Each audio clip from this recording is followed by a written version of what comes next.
নমস্কার বন্ধুরা, আমি মুক্তা। আমার নতুন একটা ভিডিওতে তোমাদের সকলকে অনেক স্বাগত আর অনেকটা ভালোবাসা। তো এই তো দিনটা তো শুরু করে দিয়েছি। রোজকার সেই একঘেয়ে জীবন, একই কাজ, রেগুলার আর কি দেখাবো। তো সমস্ত বাসি কাজ কমপ্লিট করে স্নান ধান করে পুজো কমপ্লিট, মেয়েও চলে গেছে স্কুলে আর ভাসুরকে খেতে দেওয়া হয়ে গেছে। আর আমি এখন নিয়ে বসেছি চা আর চিড়ে ভাজা। তো ইয়ে ছাড়া, চিনি ছাড়া লিকার চা আর চিড়ে ভাজা দিয়ে খেতে না দারুণ লাগে। এক একদিন এক এক রকম দিয়ে খাই, বিস্কুটটা তো এখন খাই না, এই জন্য। তো যাই হোক, খেয়ে দিয়ে চলো সংসারের কাজে লেগে পড়ি। কি হয়েছে বলো তো, মানে দুপুরে রান্নার আগে আর এই সকালের ব্রেকফাস্টের পরে কিছুটা সময় থেকে যায়, যে সময়টাতে বেশ নিজের মনে একান্তে কাজগুলো করা যায়, আর তখন কাজগুলো করতে বেশ ভালোও লাগে। চারিদিকটা বেশ চুপচাপ, ওর বাবাও তখন উঠে পারে না, মেয়েও স্কুলে চলে যায় আর জেঠু তো নিজের মতোই থাকে। তো তখন সংসারের এইসব কাজগুলো করতে না বেশ ভালোই লাগে। আর এই যে শাড়িটা তোমাদের দেখাচ্ছি, এটা আমার সাধের শাড়ি।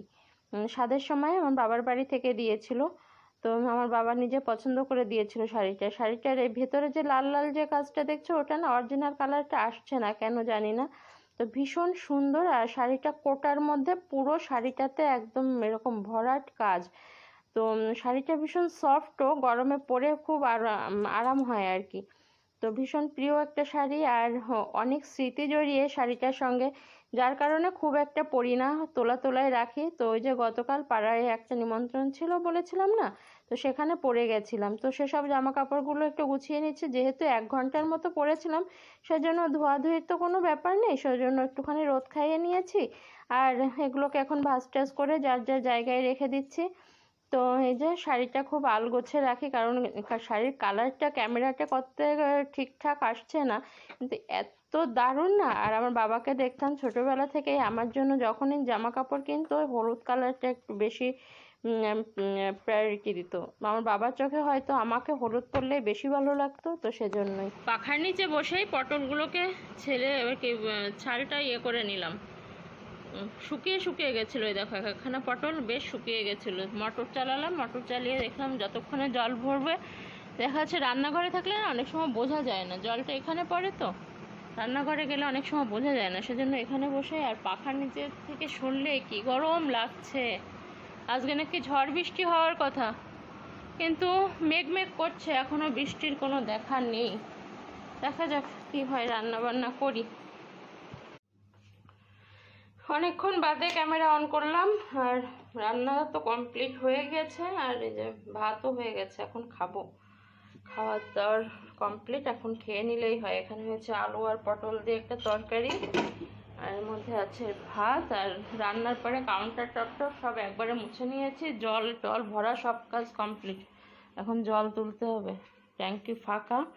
আর বাসনপত্রও মাজা হয়ে গেছে। আর মেয়ে স্কুল থেকে এসে দই দিয়ে মুড়ি দিয়ে খেলো, সেটা বাটিটা নামানো রইল। আর আজকে রান্না হয়েছে নিম বেগুন ভাজা, আর আছে ডাল, ডাটা দিয়ে মটরের ডাল, লেবু, ডাটা দিয়ে মটরের ডাল, এই হলো। আর দুধ আছে, যদি কেউ খায় তো খাবে, জাল করে রেখেছি। ব্যাস, সিম্পল লাঞ্চ মেনু। তো চলো লাঞ্চ করে নিই। হ্যাঁ, সবাইকে গুড ইভিনিং। ঘড়িতে এখন বাজে প্রায় 8টার কাছাকাছি। দাদা হয়ে গেছে বাজারে, দাঁতের জন্য অন্য ডক্টর দেখাবে। আর এই দেখো, বছরের প্রথম গাছ পাকা আম। বাইরের ট্যাপে গেছিলাম গা ধুতে, দেখো এদিকটা হলুদ হলুদ মতো হয়েছে, এই যে। আর একটা পাকা ঘ্রাণও বেরোচ্ছে, দেখা যাক, ঘরে থাক। আর এখন বসালাম কফি, গলার মধ্যে এইটুকু দিয়ে যেন জ্বালা করছে। এই কাশি হওয়ার আগে যেমন গলা টলা জ্বলে যায় না, ওরকম হচ্ছে। দুপুরে খেয়ে দিয়ে একটুখানি শুলাম, বাপরে কি গরম, আর শুতে পারলাম না। সেই মনে হচ্ছে যেখানে যেদিকে করে শুচ্ছি সেখান থেকে যেন ভিজে যাচ্ছে জামা, এরকমটা মনে হচ্ছে। তারপরে উঠলাম, সন্ধ্যায় যেসব কাজবাজ ছিল সব কিছু কমপ্লিট করলাম, পড়তে বসেছে। ওকে সন্ধ্যায় বললাম কিছু খাবি না, তা বলছে না কিছু খাবো না, বাবা বাইরে গেছে, মনে হয় কিছু খাবার দাবার নিয়ে আসবে। তো যদি কিছু না আনে তারপর ব্যবস্থা করব, চলে আসবে এখনই। আর আমি এখন একটুখানি কফি খেয়ে নিই, আর দুধ জল দেবো, দই পাততে হবে, এটাই হলো ব্যাপার। ঠিক আছে, কফিটা খাই।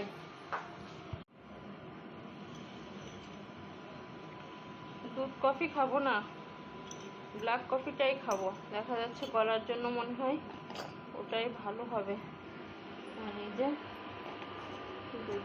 ডাল জাল দিলাম, নাহলে নষ্ট হয়ে যাবে খেতে খেতে, তো সে রাত 12টা প্রায়। বসাই, প্রাইমারে দিয়ে রেখে দেবো, ওর মতো জাল হবে।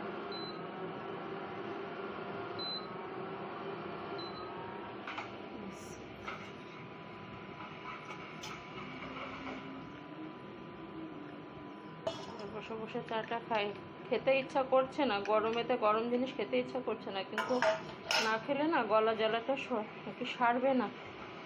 চলো কফি খাই। দাদাভাই এসে গেছে, কেক নিয়ে এসেছে, এখন চায়ের সঙ্গে কেক খাবে। এই কেকটা কেমন হবে কে জানে, এর আগের দিন যে কেক এনেছিল একদম বাজে, সফট আছে মনে হচ্ছে কেকটা, বার করে নি। হ্যাঁ, এক হাতে বার করা যাচ্ছে না। ঘড়িতে বাজে এখন 10টা। ভাতের চাল টাল ধুয়ে তোর আগে রেডি করে রেখেছিলাম, আর সেখানে সুইচটা দিয়ে দিলাম, দিয়ে ভাবলাম কিছু জামা কাপড় আয়রন করার আছে, তো সেগুলো করে নিই, ঝড় আসছে সামনে, কি হয় কে জানি। তো সেজন্য আগে এইসব কাজগুলো কমপ্লিট করে রাখছি, কারণ খুব বেশি ঝড় হলে না আমাদের এখানে 2-3 দিনও কারেন্ট থাকে না, জানো তো, তখন ভীষণ প্রবলেমে পড়তে হয়। আর চোখের সামনে তখন যদি কাজ পড়ে থাকে না, তখন যেন মেজাজটা আরও খারাপ হতে লাগে। তো সেজন্যই বলতে পারো ঝড়ের আগাম প্রস্তুতি।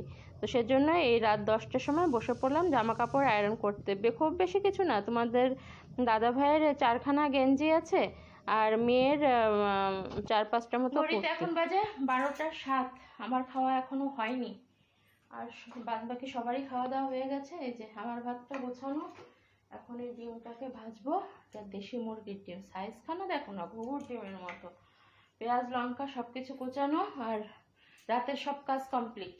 আর বাসন মাজা হয়ে গেছে, কারণ কারেন্টের উপর না কোনো ভরসা নেই। আমার খেতে দেরি হয়, খেয়ে উঠে যে বাসনটা মাজবো, তখন যদি কারেন্ট অফ হয়ে যায় তাহলে হয়ে গেল। তখন দেখলে জামা কাপড় আয়রন করছি, কারেন্ট চলে গেল হাফ করার পর, তারপর 1 ঘন্টা বাদে যে কারেন্ট আসলো, তো সেই সময় আবার বাকিটা করে নিলাম।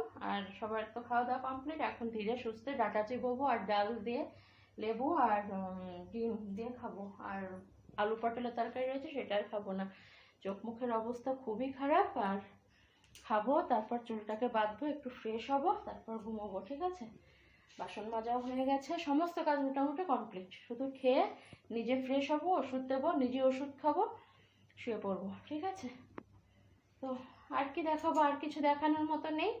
এখানেই ভিডিওটা ইতি টানছি। তোমরা সবাই ভালো থেকো, দেখা হবে নেক্সট ভিডিওতে নতুন একটা ভিডিওর সঙ্গে। ঠিক আছে, ততক্ষণ টাটা, গুড নাইট।